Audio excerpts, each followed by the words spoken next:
आदर्श घ्यावा तो प्रभू रामचंद्रांकडून, कारण त्यांच्यासारखा राजा, मातृपितृवचनी पुत्र आणि एकवचनी पुरुष पुन्हा होणे नाही. श्रीराम ज्यांचे नाव आहे, अयोध्या त्यांचा धाम आहे. एकवचनी एक बाणी मर्यादा पुरुषोत्तम अशा रघुनंदनाला माझा प्रणाम. जय श्रीराम.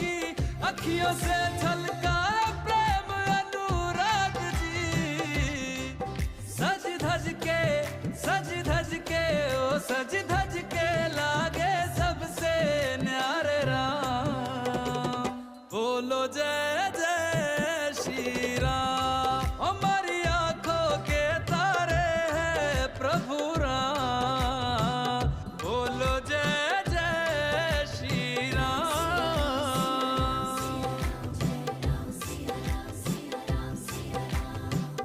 रघुनंदन